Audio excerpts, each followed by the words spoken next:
Well, it seems I have been willingly called to action once more. So, as you know, Retro Studio has had its official Christmas event, and it has been out for a few days at the time of writing this. Though a lot of people are saying that the Christmas event was lacking this year, and that the Halloween event was better, but is that true? Well, I've gotten the wonderful idea to take these two beloved Roblox events from Retro, and look at each's pros and cons, see which is truly better. So let's stop leaving these events on red, and start the talking. To get straight to the point, RetroStudio's event game, Hallows Eve Curse of Ghosdeeri, is pretty cool, despite what the overhyped RetroStudio players at the time would have wanted you to think. Firstly, this game does a really good job of world building and looking like an old Halloween event. The lighting gives off a nice sonic feel, which is what RetroStudio is all about, baby. The map feels very authentic. I like how Pocus did not try too hard with the building, which means it gives off a nice old Roblox vibe. Music is a nice touch, feels very nostalgic, and the GUI, though minuscule compared to everything else, still feels authentic to old Roblox. I also like the nice contrast between most of the map and the dungeons, making them feel alien in a way.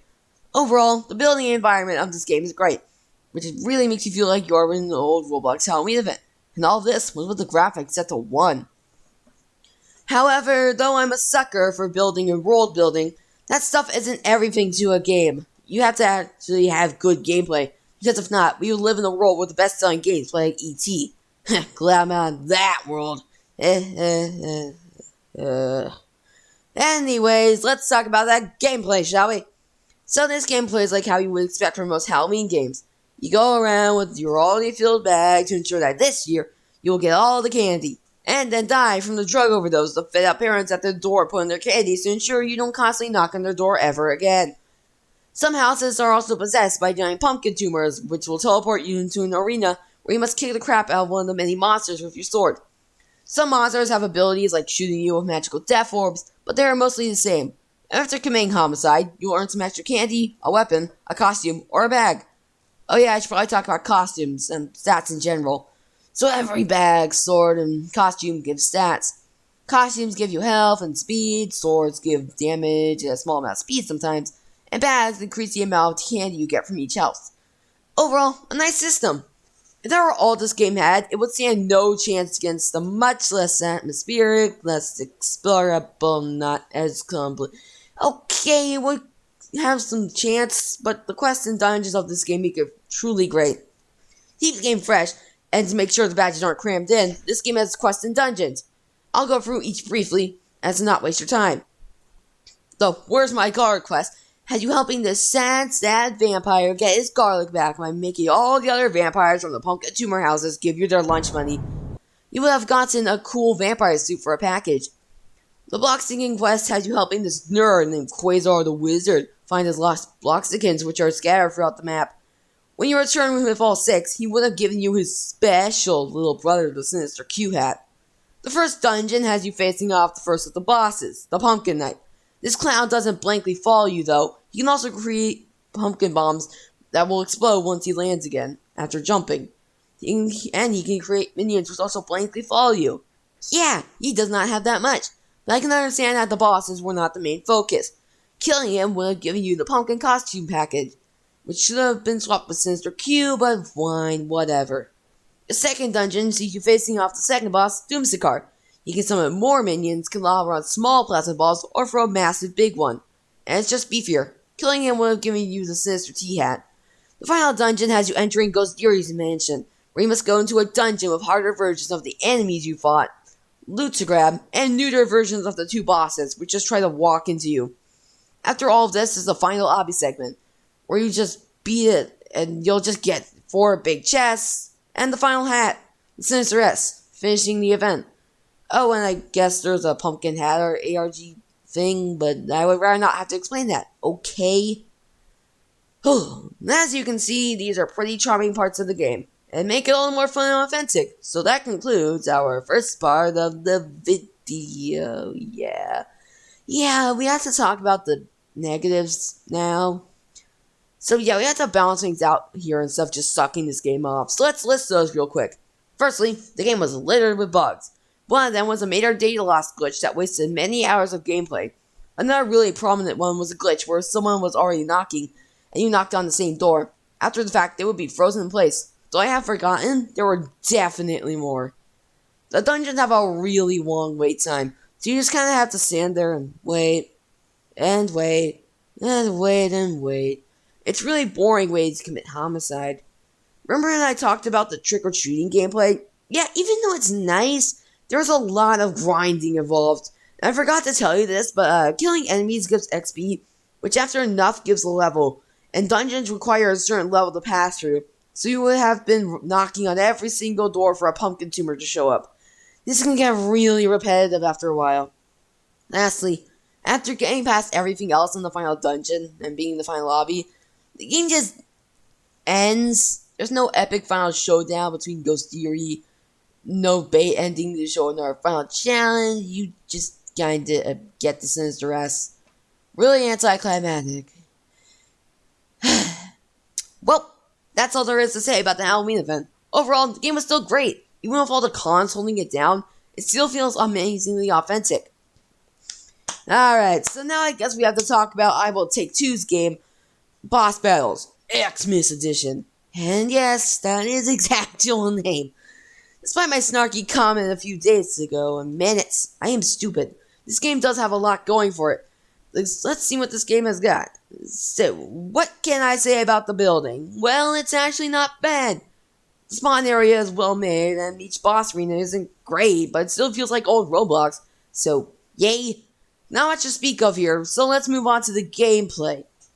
Now, this game takes a much more linear approach, having you face off against boss after boss in an endless boss rush that will only end after the heat death of the universe.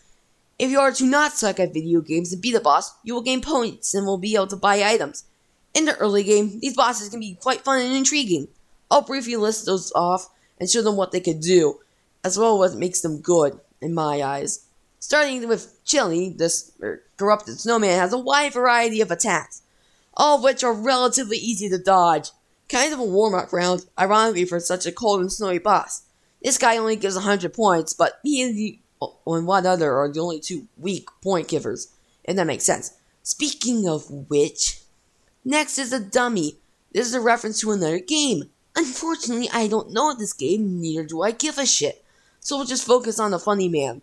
This guy can basically one-shot you, though that's not a problem if you keep your distance. That's why he has attacks that trip you, as well as minions. Though he only gives a measly 200, these attacks make him at least fun. Chedletsky is a very interesting boss, in that he is the master of swords. He has a lot of variants of his sword swing move. He can also summon minions to aid him. This will all get thrown out for the window for his second phase. Telemon, as he dons a band hammer and tries to pound you into the ground.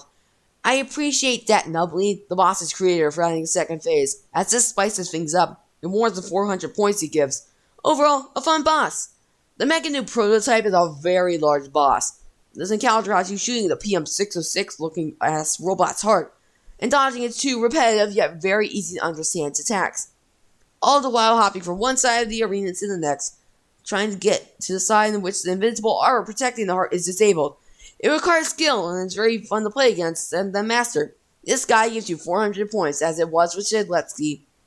Now, Krampus is the first boss to be made to my knowledge, and his attacks reflect that. Though he does minimal contact damage, he does have lava cylinders. He also has an attack where he slows down, and then creates a bigger cylinder around him, which creates funny situations as everyone goes flying up. He has fake presence that can fling you into the lava below, and decides to split up the map into two to make things harder. So by that point, we're far too late. Yeah, the idiot. For smashing this Demon of Winter into a red sea on the floor, you will get 500 points. Not like you needed them anyway.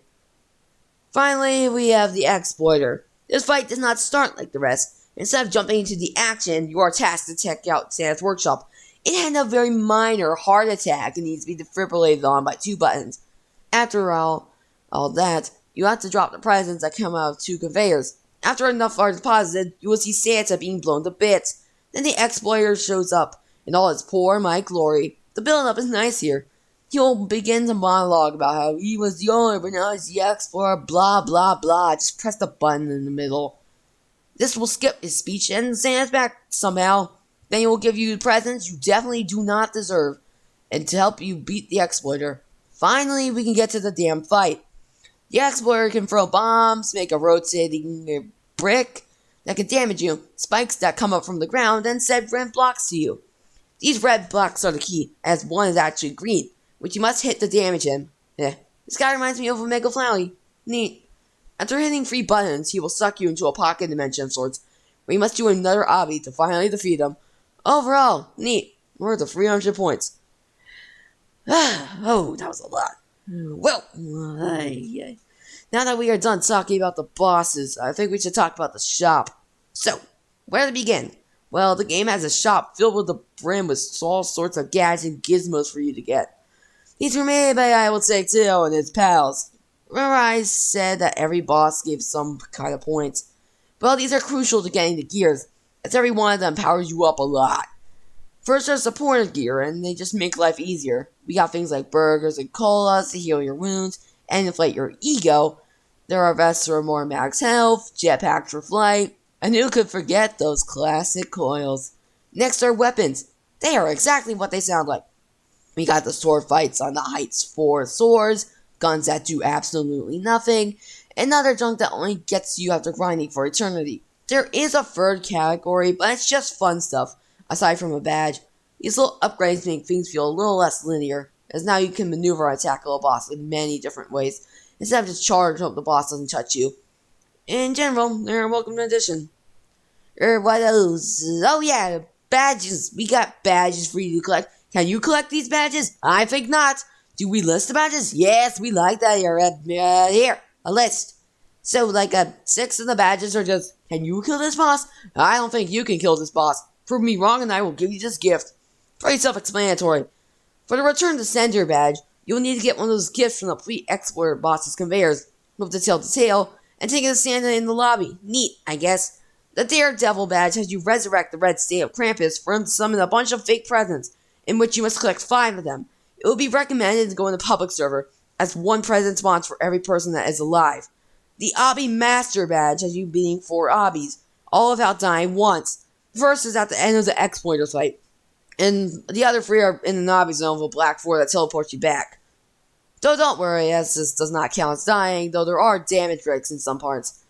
Then there's the No Life badge, which you need to get 50k points for, previously 100k, and go to the shop to find the gift badge item and step on the pad. Overall, the gifts aren't hard to collect, but they can feel a little tedious to do, but I'll cut the creator some slack. After all, he had no control about how many gifts he had to put in this game. At least I'm pretty sure. Oh, and that's every main part of the game. The pro side, at least. Overall, this game has a lot going for it, and a lot of good things. But as per usual, we must now talk about the negatives. And with such a big game, there's a lot to cover, so let's go. Firstly, remember how I said these bosses could be hard? Well, that is true unless you have busted weapons and a team loaded with good stuff. These guys are really easy to cheese, especially in solo. The game was not meant for that. The bosses go down faster than there is something that goes down fast. For an example, remember the Mega Noob and how his invincible armor kept switching spots? Well, if you just use the jetpack and go in his chest, you can just keep swinging your sword until he's dead. Remember how I said the shop has the original sword fights on the Heights 4 swords? Well, the Dark Heart is also there. This blade sucks up enemies' health. So if you just swing fast enough, you can kill any boss with little to no effort. So you basically just effortlessly kill the bosses over and over again for better stuff. Speaking of which, this game is grindy as hell. Well, you want a cool new sword? Into the grinder for you, pal! Want to not die because the bosses need a badge for you? Spare on the sidelines so you get an item to let you win. Want to get every gift, including the no life gift? Better get in solo and grind until your hands stop working. You see my point? This is combined with how easy the bosses get after you get literally anything that heals you or increases your damage. Basically slave away at your device for a lot of situations. Now, to go off topic, the building, though in some areas is pretty good and is mostly mediocre. The boss arenas, except for a few, are really simple, but not in a good way, not like the Halloween event. It's very inconsistent. The spawn island is nice looking, but then you teleport to Krampus' island. And it looks like an admin abuse game owner can make it.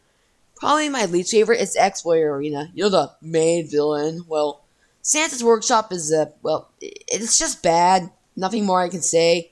And the little arena in the Explorer you fight in is pretty soft and bland. The only decent part to me is the obby. Overall, the building is very mixed, and in a lot of places it feels bland rather than nostalgic and authentic to old Roblox, which is something the Halloween event knocked out of the park in my opinion. One last thing, though the change from an explorative game to a linear one doesn't automatically make it bad, here it feels a little annoying. Given the grinding and easy to cheese bosses, the game feels very repetitive and loses entertainment value much quicker than the Halloween event. There you had little detours to spice things up, keep you interested, and the grinding there went by much quicker and respected your time more. The Christmas event's linearity makes it feel much slower and more dreadful, as there is nothing to really do before or during a boss to spice them up, and when the bosses get shredded and then there's little enough thing to do, there's no challenge. Yeah, that's a problem. Once again, I'm not saying that a linear retro studio game can't work, but here it just makes it feel boring. Yeah. Overall, I liked the Christmas event, but it had a lot of flaws that dragged it down in the end. Still, pretty fun! Though it wasn't as involved with the Halloween event, and the holiday represented, and it was grindy, it still was fun, and it was enjoyable. So, thanks IoTake2 for the cool game. Alright, now it's time to compare these two train wrecks. Which one is better? What did they succeed in, and where did they flop? Well, the Halloween event's building is very authentic and feels nostalgic, and the lighting just further proves that. The gameplay, though simple, is pretty fun, and when it starts to get really repetitive, the game throws something else at you. Speaking of which, the quests, though simple, are pretty fun and add to the good gameplay. The game has many items to get and use, and though it's just stat changes, it makes the gameplay just that more intriguing. The bosses are very fun, and though they can feel like damage punches, they still feel exciting. However, the game gets boring after a while, and it can be very grindy. The game was littered with bugs, and though some were squashed, there are those that remain. The wait times for bosses can also feel annoying and unnecessary. The game just kind of lacks an end. There isn't really a final boss or anything. You just save the day, get the funny pumpkin, and then you just exit with a very poor feeling. Though there are hiccups, I still think the game is very good, and it's really good at authenticating this kind of stuff. But now for the Christmas event, the building is not great, don't get me wrong, but in areas it works and feels nostalgic, which is what we want from retro studio games. The bosses are all fun and challenging in a way, and I can respect IoTake2 for giving every boss, even the easy ones, a lot of attacks and abilities. It feels great to go in the shop and pick up some shiny new items, which gives the game more replay value. It makes you want to try harder so you can come back and have a main character moment. The badges are pretty fun, even if most of them are just kill X, and the rest feel pretty nice. However, the building is very inconsistent and feels sloppy in certain areas, like it was rushed. Kind of ruins the vibe. The bosses are easy to cheese after a while, and before you reach that point, you kind of just piggyback off of your team. The grinding gets really boring after a while, and most things are already done by that point, so there's nothing to do except kill the bosses in like till 10 seconds and not even witness their potential again. Finally, the linear gameplay makes you feel very repetitive, and it just makes the game feel like another thing to do for every developer ends their events. The Christmas event is good, but hiccups a lot. Still, it's worth playing, and definitely worth the spot of the 2021 Christmas event game. So, which one do I like more? Well, after looking at each game extensively, I can say that Pocus's Hallows Eve Curse of Ghosdeeri is the best. Though the Christmas event has a lot going for it, its flaws drag it down a lot. And though the Halloween event is glitchy and grindy at times, the game had a lot more attention to detail and easy to get hooked on gameplay. Great job, Pocus! Well, that's all I have to do for now. This video ought to be much longer than my previous one, so I'm gonna dip before it gets too long and crappy.